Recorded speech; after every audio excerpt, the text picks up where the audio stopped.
Yo, he finally gives in. This is not about argument, sir, but listen to this, and then we're going to move on because, this is one of those interesting pieces where, you know what? You just hear this. I don't think PlayStation gives one hoot about putting games over there in the future because it'll be a Steam storefront will be there, an Epic storefront will be there, an Xbox storefront will be there. It will no longer be this bespoke piece of hardware that is an Xbox. I don't think Xbox even absolutely in any way gives a flying flip whether or not PlayStation puts its games on their platform. Why? This year alone, the number of games that Xbox launched, the number of games they have in production, the number of sequels that they have following games that are there to actually be appetizers to their own fans and their community, and even PC gamers, and even some PlayStation gamers, is so insane that you don't even have time. Let me go ahead and just place this right in front of you, everybody. Pay attention. If right now you logged into your Xbox and you started to see some of these PlayStation games show up on your Xbox, they will be backlogged games because you already have games to play. This is very certain. Obviously, if it was this thing that was driving everybody up the wall and everybody mad, it wouldn't be 2%, 2.7% of their revenue this year, right? If PC gamers were going nuts for these games, it would be probably higher in terms of their annual revenue. Am I right? So again, those who wanted to play these games as their priority have already taken the steps to play these games as their priority. This is something that has to be highlighted because this hubris that is beaming from so-called bespoke PlayStation aficionados is just so wild. Your so-called games that you hold so dear, they're not the center of the world, as there are so many other games out there to play, and so many other people prefer and choose to either play them or not play them. I don't know how this actually goes. You know what? Just keep listening. Be this other thing. As an example, and this is, I think there's an element of karmic entertainment here. People that have argued with me and others up one side and down the other that the Xbox ROG Ally X is an Xbox. Hold on. Before you say we're right, you had no right to even argue against that device in the first place, being a console, because the manufacturers, when they made the ROG Ally itself and the ROG Ally X, they deemed it a console, as it could do and carry out a simplified UI that unified your games from different storefronts, even all your platforms in one place called Armory Crate. And then also, should you choose, in a jiffy, you could switch back to using a PC. So they deemed it a handheld console PC. They actually put a sticker to that effect on the box of these items, on the item itself, and it performed and carried out that task very well. So no one had to sit there and argue with you. The only reason you argued is because you always have to be right in your own eyes. This is where you always draw a lot of attention. Instead of actually focusing on the facts and focusing on the matter at hand, you make it always about you. And to be very honest, I don't necessarily think that this helps you very well, because you could make very solid points and solid arguments if you were basically channeling and focusing your arguments to exactly the objects of those arguments. But it almost seems like almost every time you are at the center of this. Bruh, you're not Asus. Bruh, you're not Xbox. Bruh, you're not PlayStation. So again, go ahead and say it. Ally X is an Xbox. You're right. Thank you. We'll take it. Nothing else you need to say is appealing to us. Window closed. Moving on. I don't know exactly what the heck is going on in these gaming conversation streets. You see, I got to tell you, ladies and gentlemen,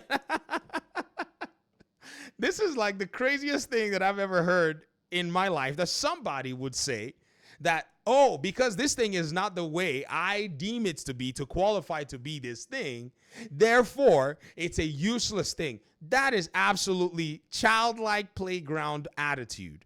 Okay? You have a nice thing, and because you think it's a nice thing, I don't think it's a nice thing, so therefore it can be a nice thing, even though the thing that I have is objectively nice. Because, again, not only do I or you have to be the agency that calls it nice, there are standards and metrics that deem it nice. For instance, a bottle of cold water on a hot day. That is nice.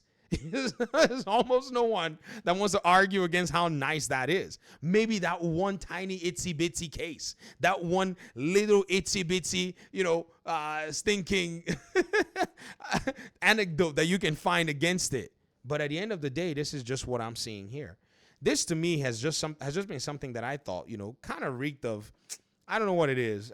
Let me not call it anything that it may not be.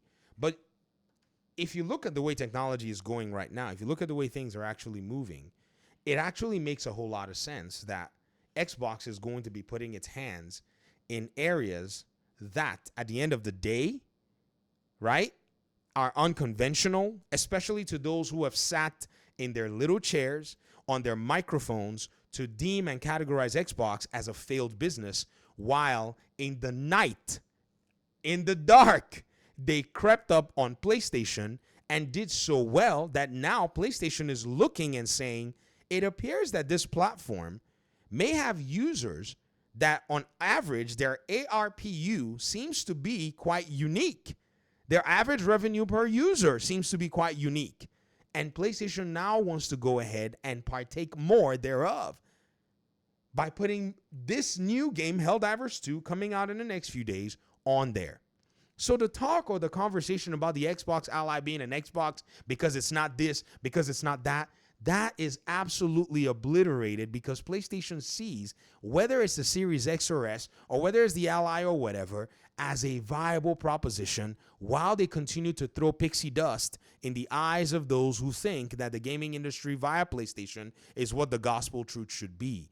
Let them continue to say it. PlayStation loves that some of you still think like this, because they understand that they can just carry on their business without, your approval or without any influence from you.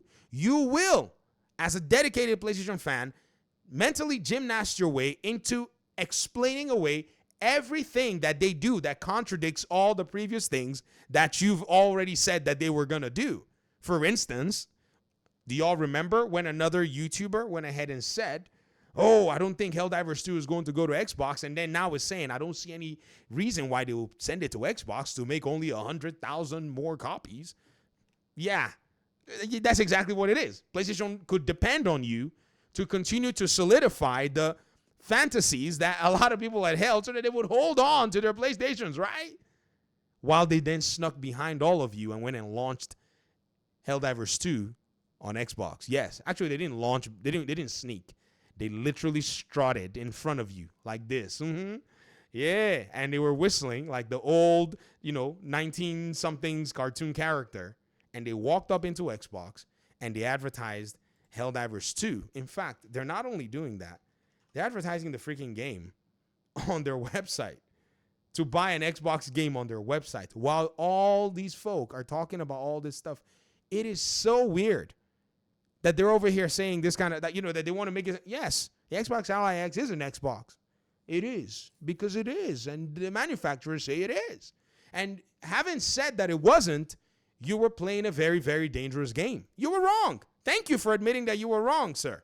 We will take that as your capitulation. Sign here that your ideas in regard to the Xbox Ally X were absolutely throwaway. No problem. It's good.